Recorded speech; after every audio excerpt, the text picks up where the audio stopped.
Good morning भाई लोगों। सबसे पहले तो आप सभी को दिल से धन्यवाद कि आप लोगों ने मेरे को इतना सारा प्यार दिया है। अब आप पूछ सकते हो कि सोनू भाई आप इतने दिनों से कहाँ थे, क्या कर रहे थे, आपके साथ क्या हुआ क्या नहीं हुआ। तो भाई लोगों सच बता रहा हूँ, पिछले 60 दिनों से मैं अपने घर पर बैठकर रो रहा हूँ।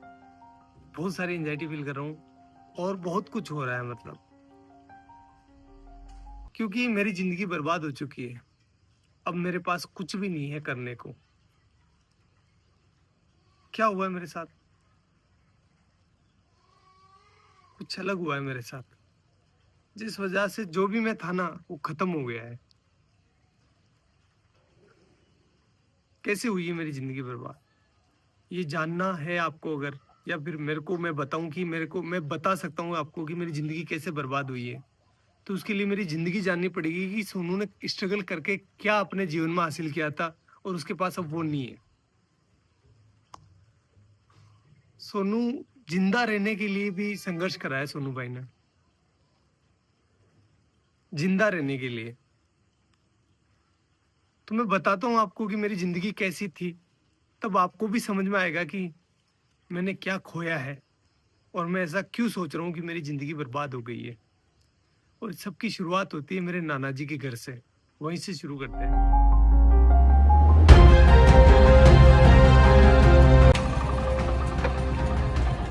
गाइस ये है मेरे नाना नानी का घर, जहां पर मेरा जन्म हुआ था। चलो अंदर चलकर देखते हैं कौन कौन है।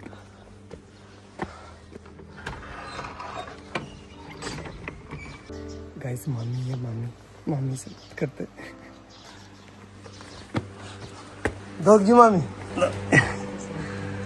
कैसे हो? बढ़िया, ठीक। क्या कर रहे हो? हाँ तैयार है, सब तैयार है। तो कुछ ऐसा दिखता है नाना नानी का घर। मेरा जन्म हुआ था यहाँ पर।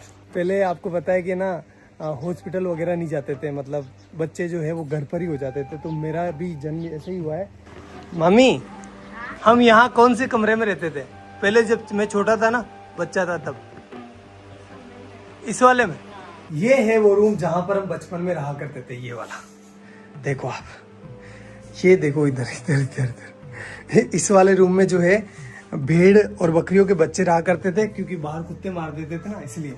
और इस वाले पोर्शन में जो है मेरी बूढ़ी नानी, जो अब इस दुनिया में नहीं है, और मेरी मम्मी दोनों रहा करती थी। और यहीं पर हम जो है पले बड़े हुए हैं। एक्चुअली में हुआ क्या था गाइस कि यार वो एल्कोहलिक थे, थोड़ा सा उनकी हैबिट थी कि उनको नशा लग गया था। तो फिर वो हमारी टेक केयर नहीं कर पा रहे थे अच्छे से। तो नाना नानी ने ये रिस्पॉन्सिबिलिटी ली कि हम जो है इन बच्चों को पालेंगे, अदरवाइज इनका क्या होगा। तो उन्होंने हमें यहाँ लेकर आए और यहीं पर जो है मम्मी अपना काम करती थी, साथ ही साथ हमारा पालन पोषण यहीं हो रहा था। तो मैं एक लाइन बोल सकता हूँ कि अगर मेरे नाना नानी नहीं होते ना, तो आज मैं या फिर मेरे बहन भाई हो सकता है कि इस दुनिया में नहीं होते। गाइस देखो नाना जी का गांव कितना प्यारा है। खैर फिर वो टाइम आया जब हमें ये घर छोड़ना पड़ा, क्योंकि यार गाइस देखो नाना नानी कब तक पालेंगे, उनकी खुद की भी कोई जिम्मेदारी है, इसलिए फिर हमें यहाँ से जाना पड़ा। चलो अपन भी चलते हैं, लेकिन उससे आशीर्वाद ले लेते हैं। चलो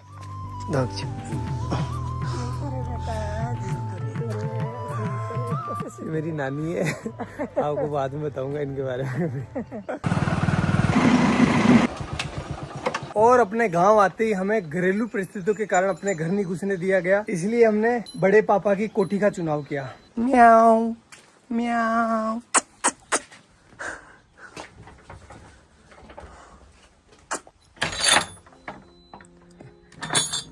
तो भाई लोगों ये है हमारी कोठी, जहां पर हम 2 साल रुके थे। तो अगर मैं अपने 2 हाथ फैलाऊं ना, इतना ही डिस्टेंस है, ज्यादा नहीं है। इतनी ही इसकी लंबाई है और इतनी ही इसकी चौड़ाई है, ये देखो।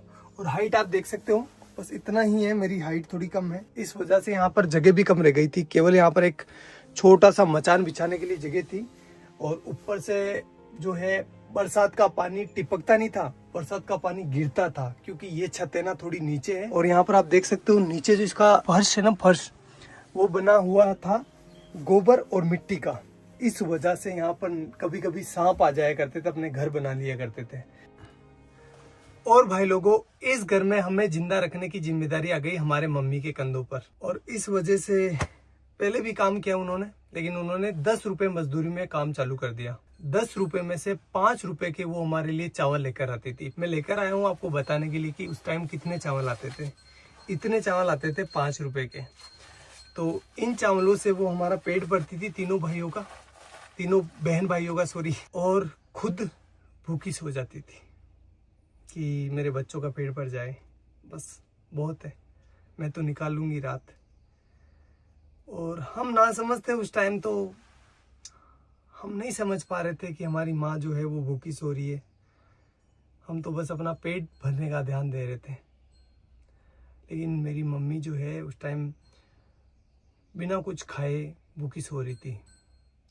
एक जो कटोरी होती है आटे की, उसको संभाल के रख रही थी कि जब बुरा टाइम आएगा तो मैं अपने बच्चों को खिलाऊंगी।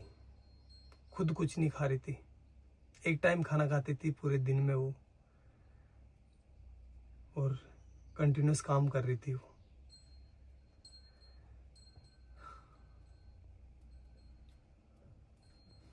और ये सारी चीजें हम बच्चे नहीं समझ पा रहे थे, हमारा माइंड उतना डेवलप नहीं था कि हम ये इतनी भारी चीजें समझ पाए। हम तो अपना पेट भरते, खेलते और अच्छे थे। मम्मी को ही पता है कि वो हमें कैसे जिंदा रख रही है। मदर इंडिया, यही तो मदर इंडिया है। सारे दुख खुद रख लेती है और अपने बच्चों तक किसी भी प्रकार की प्रॉब्लम्स नहीं पहुंचने देती है। बाबड़ी कोई का लोन भी मांग पड़ने की दान की जाती कदू कई माती गणा दौरा तेरा पड़िया। हाँ तेना गणा दौरा पड़िया रे भाई थारी मात तो सब्जी बेचती, लेडीज रहती, भाई दौड़ाती, तेन खुआती, बा भूखी रहती, भाई मार ससुरी भूखा। तना दूध पाइयो, तेने रोटी खुआई, गनी दोरी कमा कमारा, तमात का दान की जाती। हाँ ते भरा का केवन के ते बली दूध ने भरे क्यों? मैं ते दिए किस कोई केव? गणा दौरा पहले तो बा। और भाई लोगों, इस वाली छत की ना एक स्पेशल कहानी है, बताता हूँ मैं आपको। पर मैं, मेरा भाई और मेरी बहन बैठे थे शाम को, और हम राह देख रहे थे कि हमारे लिए कोई खाना लेकर आएगा, क्योंकि हमारी मम्मी जो थी वो गांव चली गई थी किसी कारणवश, तो हमारे लिए खाना नहीं बना था उस टाइम। कोई भी खाना लेकर नहीं आया और हम तीनों बहन भाई भूखे ही सोए। यही जगह थी वो, सेम टू सेम। एक बात बताऊँ आपको, जब आप भूखे होते हैं ना तो आपको अच्छे से नींद नहीं आती। देख लेना एक बार। चलो मैं आपको अपनी बहन से मिलवाता हूँ। अगर भाई नहीं होता अपना, तो अपन आज क्या होते हैं, कहाँ पर होते हैं? कुछ भी नहीं होते हैं, कुछ भी वजूद नहीं होता हमारा। जिंदा होते? नहीं हा? नहीं। भाई ने क्या किया अपने लिए? बहुत मेहनत की, बहुत हमें शिक्षित किया। बड़े भाई ने हमें सब कुछ सिखाया, सब कुछ दिया। गाइस बात है 2008 की, जब मेरा बड़ा वाला भाई इस पीछे वाले स्कूल में पढ़ाई करता था। उस टाइम हुआ क्या था, कुछ शरारती बच्चों ने स्कूल की घंटी जो बेल होती है उसको छुपा लिया था, और उसका सारा इल्जाम मेरे भाई पर लग गया। भाई को स्कूल से सस्पेंड कर दिया गया। देन हमने जैसे तैसे कर करा के भाई का एडमिशन जो है वो बाहर की स्कूल में करवा दिया, जहाँ पर वो कुछ किराया देकर स्कूल चला जाता था। 2 रुपये लगते थे शायद उस टाइम किराए के, या 1 रुपया लगता था, आई डोंट नो फुली। फिर कुछ समय बीता, उसके बाद मैंने और मेरी बहन ने 5वीं क्लास पास कर ली, और हम जब 6ठी क्लास में यहाँ पर एडमिशन लेने आए तो हमें बोला गया कि आपके भाई ने जो घंटी छुपाई थी उसको जो है आपको भरना पड़ेगा, अदरवाइज़ आपका एडमिशन नहीं होगा। तो उस टाइम 350 रुपये, 360 रुपये जो है उस घंटी के देने थे। 1 महीने से ज़्यादा टाइम लग गया 360 रुपये का जुगाड़ करते करते, इसलिए उस साल हमारा एडमिशन नहीं हो पाया, और यहाँ पर जो है एडमिशन बंद हो गए। अब घर वाले हमें किराया देकर किसी दूसरी स्कूल नहीं भेज सकते थे, क्योंकि वो अफोर्ड नहीं कर पाते उस टाइम, और हम छोटे बच्चे थे तो किसी दूसरे गांव भी स्कूल नहीं जा पाते, क्योंकि दूर था ना। हमारा गांव काफ़ी बड़ा है, तो हम दूसरी जगह अगर जाएंगे ना तो हमें कम से कम 3-4 किलोमीटर जो है पैदल चलना पड़ेगा। तो छोटे बच्चे थे तो नहीं हो पाया वो सारी चीज़, और हमारा 1 साल पूरा बर्बाद हो गया। फिर मेरे बड़े वाले भाई ने एक भारी डिसीजन ले लिया, और उसने अपनी सारी पढ़ाई छोड़कर, अपनी सारी ज़िंदगी दांव पर लगाकर मेरी और मेरे बहन के लिए काम चालू कर दिया। उसने फर्स्ट काम चालू करा मंडी में। जो सब्जी मंडी होती है ना वहाँ पर। गाइज मैं हूँ अभी उस सब्जी मंडी के अंदर जहाँ से मेरा भाई सब्जी खरीदता था। 15-20 किलो वजन को अपने सर पर रखकर मेरा गांव जो कि यहाँ से 20-25 किलोमीटर दूर है वहाँ पर लेकर जाता था। वो सब्जी वो फल फ्रूट बेचता था जिससे कि कुछ पैसा आए और वो अपने बहन भाइयों का पेट भर सके, अपनी माँ के सर पर जो बच्चों का पालने का भार था उसको कम कर सके। और ये वो काम कर रहा था जब उसकी उम्र है ना 16 साल की।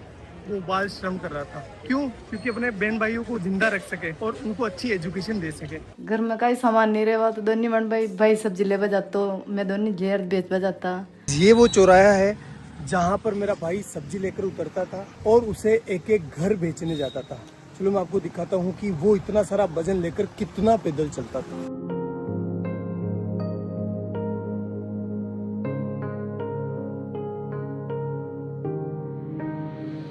उस 20 किलो वजन को अपने सर पर रखकर इन घरों में घूम घूम कर सब्जियां बेचता था। इस काम में कुछ लोग पैसे नहीं देते थे, मतलब सब्जियां उधार ले लेते थे और फिर बोलते थे कल ले लेना, परसों ले लेना। भाई लोगों एक बार की बात है, सामने जो बाबूजी महाराज का मंदिर दिखाई दे रहा है ना, उनके बारे में मैं ऐसा बताया गया, जो लड़के बैठे होते हैं ना चौराहे पर, बदमाश नहीं बदमोश उन्होंने ऐसा बोला कि मेला है बाबूजी महाराज का, तो इस दिन इस डेट को बाबूजी महाराज का मेला है, तो तुम अपनी सब्जी और फल फ्रूट लेकर आ जाना यहाँ पर। तो हमने सोचा अच्छा है कि हमारा जो है फल फ्रूट बिक जाएगा और हमारा कुछ बेनिफिट हो जाएगा। हम आए तीनों बहन भाई, तो यहाँ पर आकर देखा तो कोई मेला नहीं था और उन्होंने थोड़े से हमसे फल फ्रूट ले लिए और हमको डरा धमका के भगा दिया। तो एट दी एंड धंधा जो है वो इतना अच्छा चल नहीं रहा था, इसलिए उस काम को भी हमें छोड़ना पड़ा। हमें नहीं, मतलब भाई को छोड़ना पड़ा।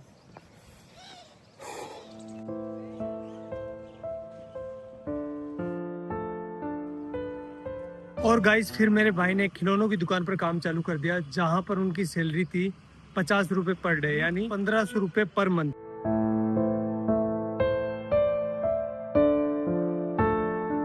एक महीने बाद जब भाई की सैलरी आई तो उसने लगभग आधा भाग यानी 700 रुपए के आसपास मेरे और मेरी बहन के लिए बुक्स लेने में खर्च कर दिया, जबकि खुद काम पर फटे हुए कपड़े पहनकर जा रहा था। वो चाहता तो अपने लिए कपड़े ले सकता था ना, लेकिन नहीं लिए उसने। लेकिन हम खुश थे। क्यों खुश थे? क्योंकि पहली बार रजिस्टर आया था, पहली बार हेल्प बुक आई थी, अब हमारे भी अच्छे दोस्त बनेंगे। यार बुक्स अच्छी आती है तो दोस्त आते ही है ना, भाई तेरी हेल्प बुक दे दे, तो हमारा कॉन्फिडेंस है ना सीधा आसमान चला गया।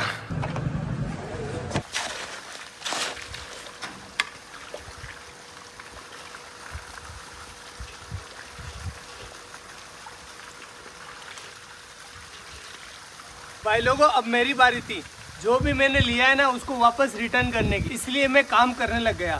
साथ ही साथ अब बड़ा हो गया था, इसलिए मैं अजमेर वाली स्कूल में जाने लगा बस से, और वो भी साइंस बायो पढ़ने। तो बताता हूँ मैं आपको ये मैंने कैसे किया। गाइस ये जो सामने सीमेंट की फैक्ट्री देख रहे हो ना, इसकी दीवार बनाई है ये वाली, ये गाइस ये मैंने अपने हाथों से डलवाई है। अब तो खराब भी होने लग गई, बताओ ये। भाग भाग सोनू भाग भाग भाग भाग। गाइस अब तो मैं भाग भी नहीं पा रहा हूँ। पहले ना इतना दूर, लगभग ये होगा 600 मीटर दूर, एक पूरा सीमेंट का कट्टा जो कि 50 kg वेट का, यहाँ पर पटक कर अपने कंधे पर, और एक साइड जो है ना वो चिमनी लगी हुई है, वहाँ से लेकर उस वाले कोने से जहाँ से अपन आए थे ना वहाँ पर लेकर जाता था। अरे भगवान, इसका ठेकेदार इतना खड़ूस था। जब मैं बोलता था ना, मैं छोटा था तो दर्द तो होता है यार, 50 किलो का कट्टा लेकर जाता था तो पेन हो रहा था मेरे को। तो मैंने बोला सर कि मेरे से ना ये लेकर नहीं जा पा रहा हूँ मैं इसको। तो बोला कि काम पर क्यों आया है, पैसे किस बात के मिलेंगे, ऐसे बोलते थे। करना पड़ता था भाई। तो ये वाला काम तो मेरे को ज़िंदगी भर याद रहेगा, क्योंकि वो सीमेंट के कट्टों ने मेरी रीढ़ की हड्डी में प्रॉब्लम कर दी। गाइज ये जो आप बिल्डिंग देख रहे हो ना, ये हमने बनाई है एक मजदूर के तौर पर। और गाइज ये वाली जो टंकी आपको दिखाई दे रही है, ये बनवाई है। हाँ, ये जो दीवार आप देख रहे हो ना, ये सब कुछ। भाई लोगों, भैंस चराते टाइम बायोलॉजी पढ़ने का मजा ही कुछ अलग होता है, क्योंकि एग्जाम्पल यहाँ पर सामने होते हैं। जब एक बगुला है ना भैंस के आसपास होता है तो उसका मतलब ये है कि वो सेब पोजीता कर रहा है। क्योंकि आप देख सकते हो जहाँ पर भैंसें चल रही है ना, उसके पास एक बुगला है। ये देखो बुगला है। क्योंकि जब भैंस चारा खाती है ना, तो चारा हिलने की वजह से उसके अंदर जो कीड़े होते हैं वो बाहर निकल जाते हैं, और ये बुगला उनको खाकर पेट भर लेता है। ये दो जीवों का एक संबंध है, जिसमें एक को कोई भी घाटा नहीं होता और दूसरे को फायदा हो जाता है। प्रेरित धाराओं से उत्पन्न होने वाले चुंबकीय क्षेत्र का मान सदैव इस प्रकार होता है कि वो उन कारणों का विरोध करता है जिसके कारण इसकी स्वयं की उत्पत्ति हुई है। अरे डब डब डब,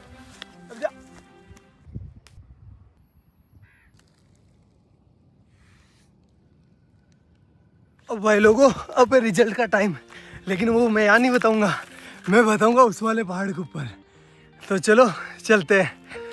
अरे काटे काटे है तो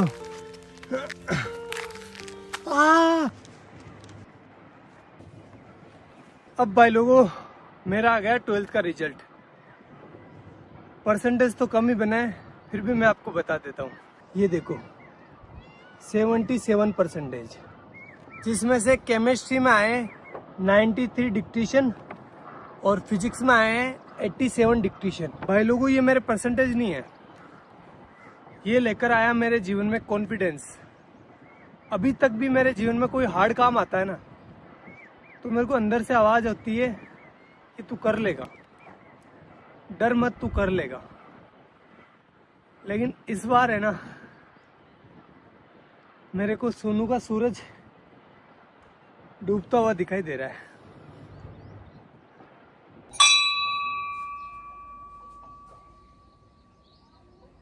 भाई लोगों, अब मैं टीचर बन चुका था, चलो क्लास लेकर आते हैं।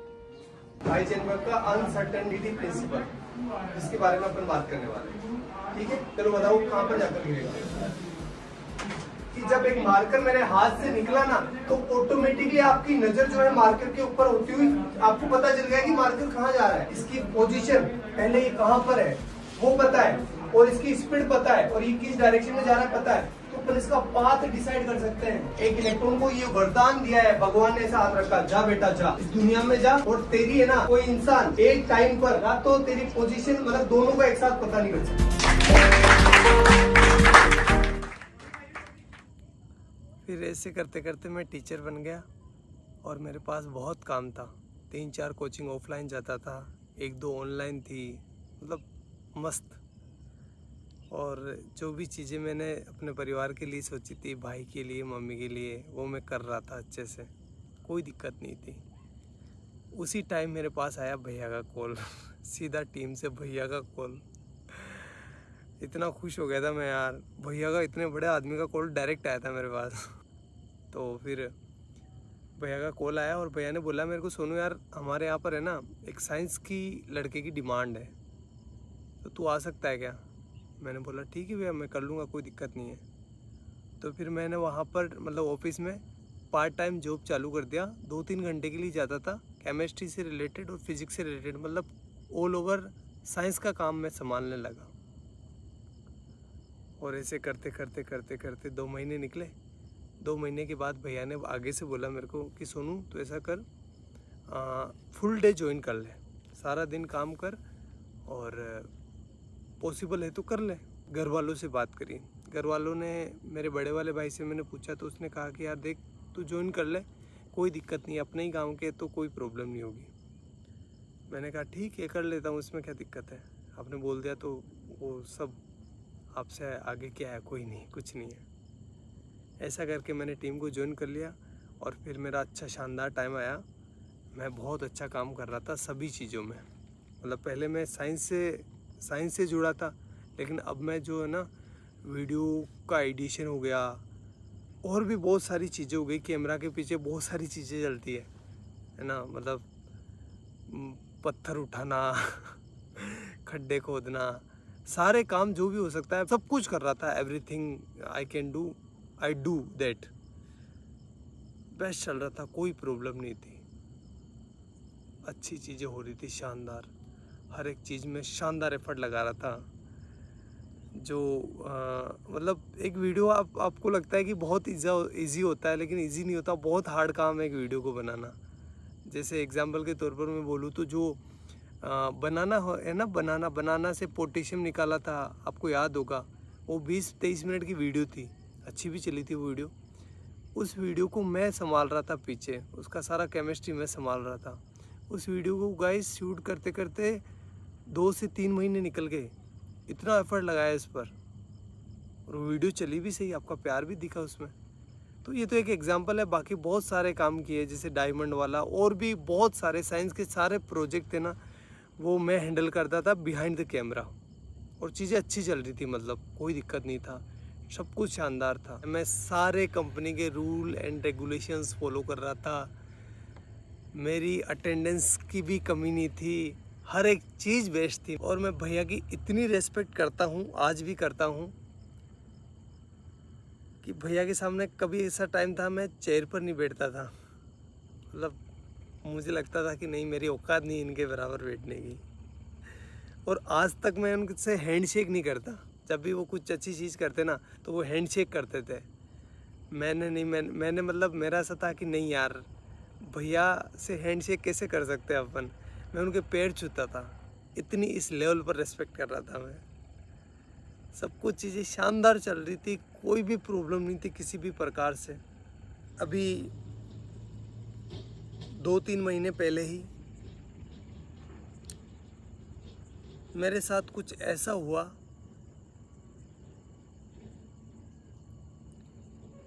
कि मैं अब आपको बता नहीं सकता। मैं पता नहीं कौन सी ज़िंदगी से निकल के आया हूँ, मेरे ये दिन कैसे निकले हैं मैं ही जानता हूँ।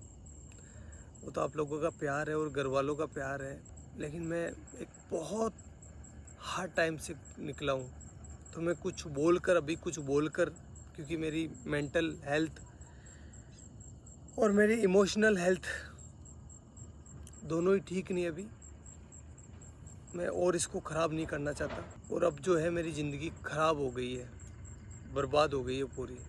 ना तो मैं टीचिंग का रहा, ना मैं यूट्यूब का रहा। और सच बता रहा हूँ भाई लोगों, कुछ लोगों के मन में कुछ भी आ सकता है, लेकिन मैंने किसी को धोखा नहीं दिया है। मैंने सिर्फ एक बार मौत को धोखा दिया था, जब मेरे को पानी में फेंक दिया गया था, छोटा था तब। तो उस टाइम मैं मरने से बचा था, बड़े वाले भाई ने बचाया था मेरे को। तो उस टाइम मौत को धोखा दिया है मैंने। बाकी मेरी ज़िंदगी में मैं किसी को सोच भी नहीं सकता। मतलब मेरी ज़िंदगी ख़राब हो गई है, पूरी बर्बाद हो गई है, मैं कहीं का ना रहा।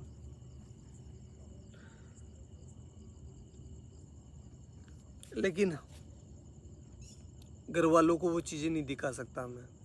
वो मेरी वजह से परेशान हो रहे थे, और आगे से मैं रहूँगा भी नहीं। ना तो आपके सामने रहूँगा, ना घर वालों के सामने रहूँगा। और साल भर तक मैं ट्राई करूँगा, अगर मेरे से ये हो जाता तो ठीक, अदरवाइज़ मैं जो है वापस अपने एजुकेशन फील्ड में चला जाऊँगा। और साथ ही जो है अपनी एजुकेशन को भी सुधारूँगा। और साथ ही ये करके देखना पड़ेगा, सिचुएशन ऐसी हो गई है कि मेरे को करना पड़ेगा, क्योंकि मैं क्या करूँगा अब। और आगे आने वाले टाइम में बताऊँगा मैं आपको कि मेरे साथ क्या हुआ है, लेकिन अभी मेरे को माफ़ करना, मैं नहीं बता सकता। मैं वापस वो डार्क टाइम नहीं देखना चाहता।